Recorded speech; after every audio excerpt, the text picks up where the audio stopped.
નમસ્કાર વિદ્યાર્થી મિત્રો, તમારું સ્વાગત છે KR પટેલ્સ ગ્રુપ ટ્યુશનમાં ધોરણ 8 થી 12 કોમર્સ, જેમાં આજે આપણે ધોરણ 11 કોમર્સમાં અર્થશાસ્ત્રમાં પ્રકરણ 5 નો ચોથો વિડીયો જોવાનો છે। આપણે છેલ્લા વિડીયોમાં જોયું કે સ્થિર ખર્ચ શું છે, અસ્થિર ખર્ચ શું છે અને એને સ્થિર કેમ કહેવાય છે, અસ્થિર કેમ કહેવાય। જ્યાં સુધી આ કન્સેપ્ટ મગજમાં ક્લિયર નહીં હોય, મુદ્દો નહીં આવડે, નામ જ છે ખર્ચના ખ્યાલો, જ્યાં સુધી એ ખ્યાલ, એ કન્સેપ્ટ ક્લિયર નહીં થાય, તમે કશું ખ્યાલ જ નહીં આવે।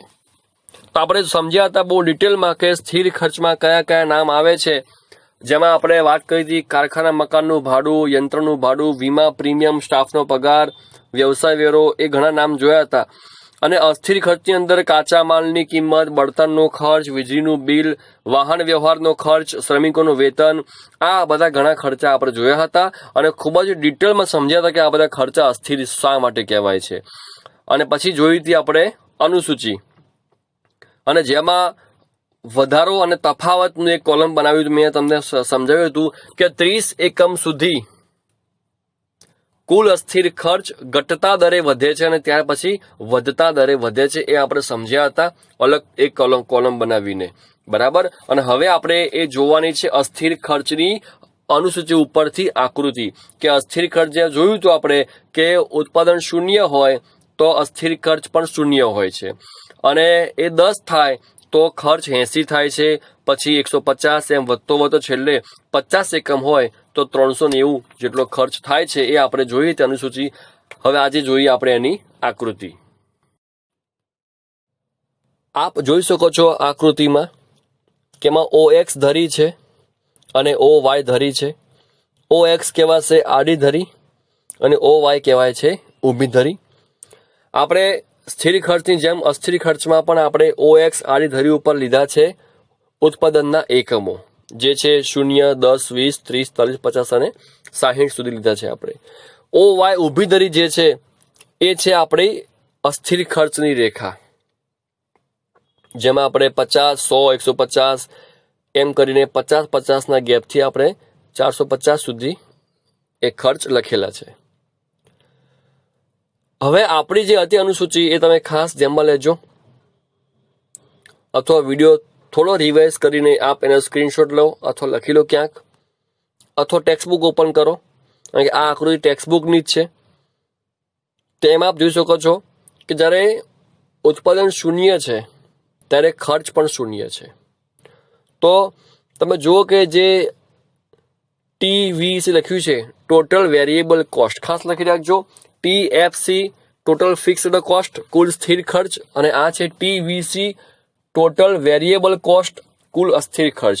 એ રેખા જોઈ શકો છો, બિંદુ ABCDE, E ની પહેલા D છે, D ની પહેલા C, C પહેલા B, B પહેલા A, અને એ પહેલા જુઓ છેક નીચે છે શૂન્ય આગળ એક ટપકું જો હશે બ્લેક કલરનું, ત્યાં લખ્યું છે O, એ દર્શાવે છે ઉત્પાદન શૂન્ય હોય તો ખર્ચ પણ શૂન્ય હોય। ત્યારબાદ ઉત્પાદન 10 થાય છે તો જો ખર્ચ 80 થાય છે। તો તમે જો આકૃતિમાં કે જ્યાં 10 ઉત્પાદન છે ત્યાં ખર્ચ 80, એ જો ટપકું છે લખ્યું છે બિંદુ A। હવે 80 ક્યાં આવતા આપણે જોયું, આપણે શીખ્યા આલેખમાં, ગણિતમાં અને સ્ટેટમાં શીખ્યા આલેખમાં આપણે કે 50 અને 100 ની વચમાં 80 જ્યાં આવતો હોય ત્યાં ટપકું કરવાનું હોય છે। પછી ઉત્પાદન 20 થાય તો ખર્ચ જો 150 થાય છે, તો જો એ બિંદુ B દર્શાવે છે। પછી 30 તો 210 એ બિંદુ C, 40 તો 290 એ બિંદુ D, અને 50 તો 390 એ બિંદુ E। અને આ બધા બિંદુઓને તમે જોડો તો શું બની જશે? TVC ટોટલ વેરિયેબલ કોસ્ટ, એટલે કે કુલ અસ્થિર ખર્ચની રેખા। હવે એમાં આપ જોઈ શકો છો કે રેખા પેલા વધતી જાય છે, અને પછી C બિંદુ તમે જોઈ શકો છો કે આખો વળાંક આવે, તમે જોઈ શકો છો કે ABC એક સળંગ દેખાય છે, DE એક સળંગ દેખાય છે, પણ C થી D વચ્ચે જો એક બહુ મોટો આમ વળાંક હોય એવું દેખાય છે આપણને। એનું કારણ શીખ્યા આપણે લાસ્ટ વિડીયોમાં કે 30 એકમ સુધી કુલ અસ્થિર ખર્ચ ઘટતા દરે વધે છે અને ત્યારબાદ અચાનક એ વધી જાય છે, એટલે બિંદુ C થી એક વળાંક આવે છે જે લઈ જાય છે આપણને ઉપરની તરફ। કારણ કે દર્શાવે છે વધારો. તો બિંદુ સી થી 30 સેકન્ડ પછી આ અસ્થિર ખર્ચ વધતા દરે વધતો હોવાથી આપણે એ રેખા ઉપરની તરફ આપણને બતાવે છે. તો આ રીતે અસ્થિર ખર્ચ એ જેમ જેમ એકમ વધે છે એની સામે ખર્ચ પણ વધે છે. એટલા માટે પ્રોફેસર માર્શલ અસ્થિર ખર્ચને મુખ્ય ખર્ચ કહે છે, કારણ કે એ જ મુખ્ય ખર્ચ છે કે જેમ જેમ આપણું ઉત્પાદન વધશે એમ એમ એ ખર્ચ પણ વધશે. અને હવે મુદ્દો છે કુલ ખર્ચ, એટલે કે ટોટલ કોસ્ટ, ટીસી. તો કુલ ખર્ચ એટલે શું? તો આપણે કયા ખર્ચ જોયા? સ્થિર ખર્ચ અને અસ્થિર ખર્ચ. તો એમ ના સમજશો તમે લોકો કે કોક કારખાનામાં સ્થિર ખર્ચા હોય અને કોક કારખાનામાં અસ્થિર ખર્ચા હોય. ના, આ બંને ખર્ચા દરેક કારખાનામાં હોય, પણ આપણે ખર્ચના પ્રકાર પ્રમાણે એને અલગથી અભ્યાસ કર્યો છે કે કારખાનામાં સ્થિર ખર્ચા પણ હોય છે અને કયા કયા હોય છે અને સ્થિર કેમ રહે છે, અને કારખાનામાં અસ્થિર ખર્ચા પણ હોય છે, એ કયા કયા ખર્ચા છે અને અસ્થિર કેમ રહે છે. એ બધા ખર્ચા આપણે બાયફિકેશન કરીને ભાગ પાડીને પ્રકાર વાઇઝ આપણે શીખ્યા ઉદાહરણ સાથે કે સ્થિર ખર્ચા કયા કયા છે અને સ્થિર કેમ છે, અને અસ્થિર ખર્ચા કયા કયા છે, અસ્થિર કેમ છે. પણ કારખાનામાં આ બંને ખર્ચા હોય જ છે. તમારા ઘરમાં પણ આ બંને ખર્ચા હોય છે, સ્થિર અને અસ્થિર. જેમ કે છાપાનું બિલ એ સ્થિર ખર્ચમાં લીધું આપણે, કારણ કે સભ્ય કુટુંબના 2 હોય કે 5 હોય એ બિલ બદલાવાનું નથી. એમ તમે કોઈ વાહન લીધું હોય, હપ્તેથી કાર લીધી હોય, માનો કારનો હપ્તો આવતો હોય મહિને ₹7,000. હવે ઘરમાં 2 સભ્યો હોય કે 5 સભ્યો હોય કે 8 સભ્યો હોય કે 4 સભ્યો હોય કે જોઈન્ટ ફેમિલી હોય તો 10 સભ્યો હોય, પણ એ હપ્તો ક્યાં બદલાવાનો છે? કારણ કે એને સંબંધ છે કારની કિંમત સાથે, નહીં કે એમાં કેટલા સભ્યો ઘરમાં રહે છે એની સાથે. તો આ રીતે આવા ખર્ચા સ્થિર ખર્ચમાં આવે છે.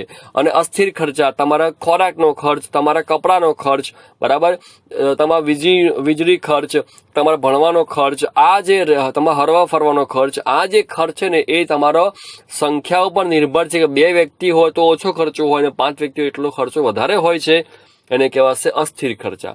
તો દરેક કારખાનામાં પણ સ્થિર અને અસ્થિર બંને ખર્ચા હોય છે અને આ બંને ખર્ચા કરવાના હોય છે. અને સ્થિર અને અસ્થિરના સરવાળાને કહે છે કુલ ખર્ચ. જેમ તમારા ઘરમાં પણ જેટલો ખર્ચ થયો હતો સ્થિર અને અસ્થિર, એનો સરવાળો કરો એ તમારા ઘરનો કુલ ખર્ચ કહેવાય. એમ કારખાનામાં, કંપનીમાં પણ જે ખર્ચ થાય છે તો કુલ સ્થિર ખર્ચ વત્તા કુલ અસ્થિર ખર્ચ એટલે શું કહેવાય? કુલ ખર્ચ.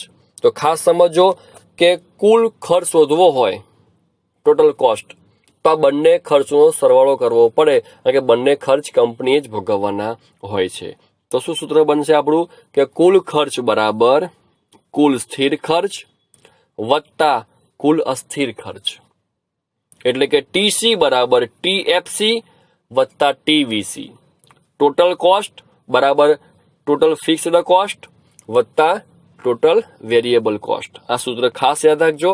અને સૂત્ર ખૂબ જ સરળ છે કે બંને સરવાળો કરો તો શું મળી જાય? આપણને કુલ ખર્ચ મળી જાય છે. અને હવે આપ જે જોઈ રહ્યા છો એ છે અનુસૂચિ, અને ત્રણેય ભેગી જુઓ તમે કે ઉત્પાદન 0 હોય તો કુલ સ્થિર ખર્ચ એ 100 છે. પછી 10 થાય ઉત્પાદન તો પણ ખર્ચ 100 નો 100 છે. 20 થાય, 30, 40 અને 50 પણ એક કુલ સ્થિર ખર્ચ 100 નો 100 રહે છે. આપણે જોયું હતું.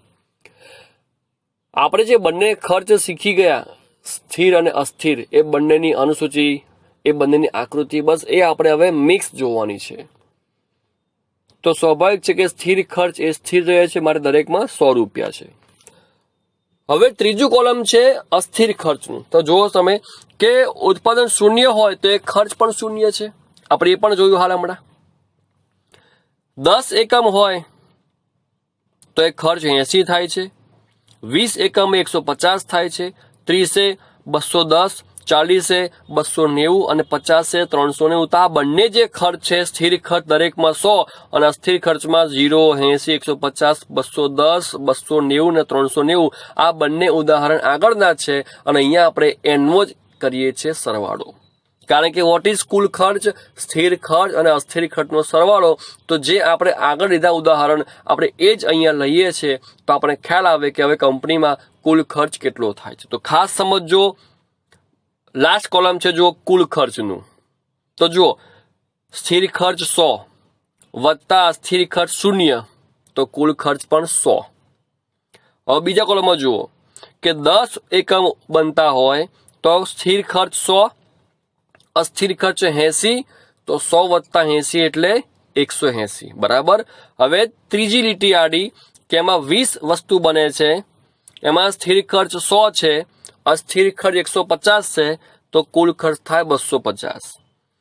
પછી 30 વસ્તુ બને છે તો 100 પ્લસ 210 એટલે કે 310, છેલ્લે 390 અને છેલ્લે 490. એટલે 50 વસ્તુ બનતી હોય ત્યારે 490 કુલ ખર્ચ થાય છે. તો આમ કુલ ખર્ચ એટલે કે સ્થિર ખર્ચ અને અસ્થિર ખર્ચનો સરવાળો આ રીતે કોલમ બનતું હોય છે.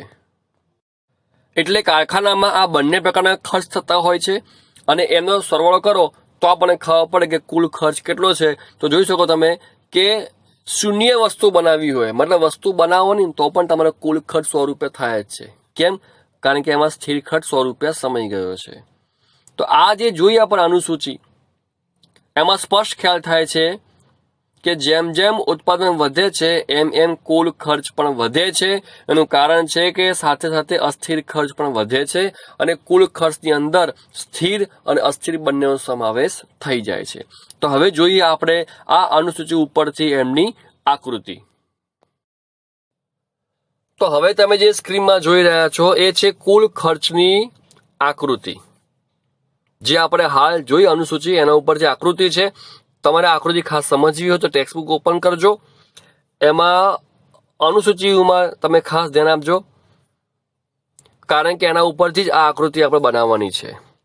તો જુઓ કે આકૃતિ કુલ ખર્ચની હોય, સ્થિર ખર્ચની હોય કે અસ્થિર ખર્ચની હોય, નિયમ સરખા છે કે હંમેશા OX આડી ધરી ઉપર આવશે ઉત્પાદનના એકમો, OY ઊભી ધરી ઉપર આવશે હંમેશા ખર્ચ જે રૂપિયામાં આવશે. અને પહેલા વાત કરીએ આપણે TFC, ટોટલ ફિક્સ્ડ કોસ્ટ, એટલે કે કુલ સ્થિર ખર્ચની રેખા કેવી હોય. તો હાલ માત્ર આપણે એટલું જોવાનું છે કે ઉત્પાદન અને સ્થિર ખર્ચ. તો આપણે જોયું હતું દરેકમાં 100 રૂપિયા છે. તો જો કે જ્યાં 100 રૂપિયા છે OY ધરી ઉપર, ત્યાંથી આપણે લીટી જો આડી ખેંચી જુઓ તમે, નામ શું આપ્યું એનું? TFC, કુલ સ્થિર ખર્ચની રેખા, જે આપણે શીખ્યા હતા પહેલી આપણી આકૃતિની અંદર. મેં કહ્યું તમને એમ કે કુલ ખર્ચની રેખામાં કે અનુસૂચિમાં તમારે કંઈ નવું શીખવા નથી. જે આપણે સ્થિર ખર્ચમાં કર્યું, અસ્થિરમાં કર્યું, એ જ વસ્તુ આપણે અહીંયા કરવાની છે. પણ અહીંયા બંનેનો સરવાળો છે, બધું એકમાં ભેગું આવશે, કશું આવા અઘરું નથી આવવાનું. હવે જુઓ, હવે બીજું છે કુલ અસ્થિર ખર્ચ. તો એની આકૃતિ આપણે આ વિડીયોમાં સમજ્યા, હમણાં હાલ જ સમજ્યા છે આપણે. તો એ ફરી વાત થોડી કરી લઈએ કે ઉત્પાદન 0 હોય તો એ કુલ અસ્થિર ખર્ચ પણ 0 હોય છે. પછી 10 હોય તો 80 થાય છે. પછી 20 હોય તો 150 થાય છે. પછી 30 હોય તો 210 થાય છે. 40 હોય 290 થાય છે અને 50 390 થાય છે. તો આપ જોઈ શકો છો કે આકૃતિ લખ્યું છે TVC, ટોટલ વેરિયેબલ કોસ્ટ, કુલ અસ્થિર ખર્ચની રેખા. એમાં જો તમે બિંદુ B અને બિંદુ G, આ બે બિંદુ એ લોકોએ આપ્યા છે. સોરી, બિંદુ B તો સ્થિર ખર્ચની રેખામાં છે, બિંદુ C તમને આપ્યો છે. બિંદુ C અને બિંદુ G એ તમને આપ્યા છે કુલ અસ્થિર ખર્ચની રેખા ઉપર, TVC માં આપ્યા છે. એની ઉપર જુઓ કુલ ખર્ચની રેખા TC, એટલે કે ટોટલ કોસ્ટ. એમાં જો ઉત્પાદન 0 તો કુલ ખર્ચ 100, તો એ આવશે. આકૃતિમાં લખ્યું છે બિંદુ P. પછી 10 ઉત્પાદન તો ખર્ચ છે 180. તમે જો એ બિંદુ A લખ્યું જુઓ તમે. પછી 20 250 છે, 30 310 છે, જો એમાં લખ્યું છે બિંદુ E. બરાબર. તો સૌથી ઉપર રેખા તેનું નામ છે TC, ટોટલ કોસ્ટ, કુલ ખર્ચની રેખા. તો આપ જોઈ શકો છો કે સૌથી નાની છે મતલબ જે સીધી સમાંતર છે એ છે કુલ સ્થિર ખર્ચની રેખા. આપણે એમાં નિયમ સમજ્યા હતા કે હંમેશા સ્થિર ખર્ચની રેખા આડી ધરીને સમાંતર હોય છે, એટલે કે OX ધરીને સમાંતર હોય છે. અને એનથી ઊંચી હોય છે અસ્થિર ખર્ચની રેખા, કારણ કે જેમ જેમ ઉત્પાદન વધે છે એમ એમ એનો ખર્ચ પણ વધે છે, એટલે હંમેશા રેખા ઉપર જાય.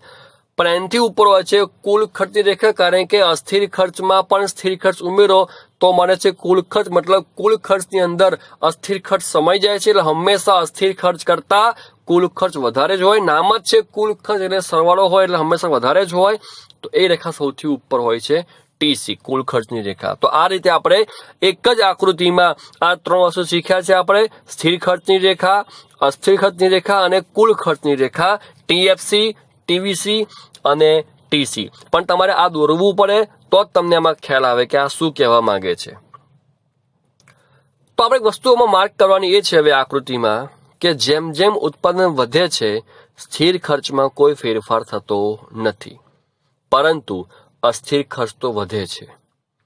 જેમ જેમ ઉત્પાદન વધે છે એમ એમ કુલ ખર્ચ પણ વધે છે. તો શું શીખ્યા આપણે કે ઉત્પાદન વધે તો સ્થિર ખર્ચ ના વધે, પરંતુ અસ્થિર ખર્ચ અને કુલ ખર્ચ આ બંને વધે છે.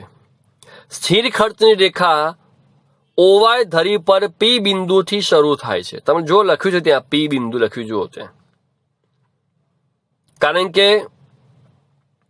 તે દર્શાવે છે કે જ્યારે ઉત્પાદન શૂન્ય હોય ત્યારે કુલ સ્થિર ખર્ચ એ OP જેટલું જ હોય છે અને કુલ અસ્થિર ખર્ચ શૂન્ય હોય છે. આપણે જોયું કે જ્યારે શૂન્ય ઉત્પાદન હોય ત્યારે પણ સ્થિર ખર્ચ તો 100 જ છે, પણ અસ્થિર ખર્ચ તો શૂન્ય હોય છે. એટલા માટે તમે જોઈ શકો આકૃતિમાં કે સ્થિર ખર્ચ શરૂ થાય છે P બિંદુથી અને અસ્થિર ખર્ચ શરૂ થાય છે O બિંદુથી. આઈ રિપીટ, આ વાક્ય બહુ અગત્યનું છે, ધ્યાન રાખજો કે સ્થિર ખર્ચની રેખા શરૂ થાય છે P બિંદુથી, એટલે કે ₹100 થી, જ્યારે અસ્થિર ખર્ચની રેખા શરૂ થાય છે O બિંદુથી, મતલબ કે ₹0, કારણ કે આપણે જોયું હતું કે ઉત્પાદન શૂન્ય હોય ત્યારે સ્થિર ખર્ચ 100 હોય છે, પણ અસ્થિર ખર્ચ તો 0 હોય છે. હવે કરીએ મુખ્ય વાત, પરંતુ કુલ ખર્ચની રેખા એ પણ શરૂ થાય છે 100 થી, સ્થિર ખર્ચની જેમ જ. કારણ કે કુલ ખર્ચ કોને કહેવાય? સ્થિર ખર્ચ વત્તા અસ્થિર ખર્ચ, એટલે કે 100. અને આપણે જોયું અનુસૂચિમાં, તમે હાલ ઓપન કોર ટેક્સ્ટ બુકમાં લખ્યું હતું કે ઉત્પાદન શૂન્ય હોય ત્યારે કુલ ખર્ચ પણ 100 હોય છે અને સ્થિર ખર્ચ પણ 100 હોય છે. એટલે યાદ રાખજો, વાત છે શરૂઆતની. તો સ્થિર ખર્ચ અને કુલ ખર્ચ એ બંને સાથે શરૂ થાય છે P બિંદુથી ₹100 થી. જે આકૃતિમાં સ્પષ્ટ જોઈ શકાય છે કે સૌથી ઉપર જે છે કુલ ખર્ચની રેખા TC એ પણ સ્ટાર્ટ થાય છે P બિંદુથી, અને જે છેક નીચે સમાંતર છે TFC, સ્થિર ખર્ચની રેખા એ પણ શરૂ થાય છે P બિંદુથી, મતલબ ₹100 થી. કારણ કે ઉત્પાદન શૂન્ય હોય ત્યારે સ્થિર ખર્ચ અને કુલ ખર્ચ બંને 100 છે અનુસૂચિમાં, અને અસ્થિર ખર્ચ તો 0 છે. એટલે અસ્થિર ખર્ચ ક્યાંય સ્ટાર્ટ થાય છે? O બિંદુથી. આ વસ્તુ તમે ખાસ ધ્યાનમાં રાખજો. જ્યારે ઉત્પાદન OO હોય ત્યારે કુલ સ્થિર ખર્ચ OP જેટલું હોય છે અને અસ્થિર ખર્ચ 0 હોય છે. જેમ જેમ ઉત્પાદન વધે છે કુલ સ્થિર ખર્ચ એ સ્થિર રહે છે, પણ કુલ અસ્થિર ખર્ચ વધતું જાય છે. તેથી કુલ અસ્થિર ખર્ચની રેખા, ખાસ લખી રાખજો, અસ્થિર ખર્ચની રેખા ડાબી બાજુથી જમણી બાજુ તરફ, નીચેથી ઉપર તરફ જતી હોય છે. આપણે શીખ્યા કે માંગની રેખા કેવી હોય, બરાબર, એનો ઢાળ કેવો હોય, ધન હોય કે ઋણ હોય, એ આપણે શીખ્યા હતા. તો આ એ બધા નિયમો છે કે આપણે જે જોઈએ છે આકૃતિ, આમાંથી આ એક નિચોડ નીકળે છે કે આમાંથી આવું શીખવા મળ્યું કે હંમેશા આ રેખા આ બાજુથી આ બાજુ તરફ, નીચેથી ઉપર, ઉપરથી નીચે, એનો ઢાળ કેવો હોય છે એ બધું નક્કી હોય છે કે એ આપણે શોધીએ છીએ કે હંમેશા આ આકૃતિમાં આવું જ હોય છે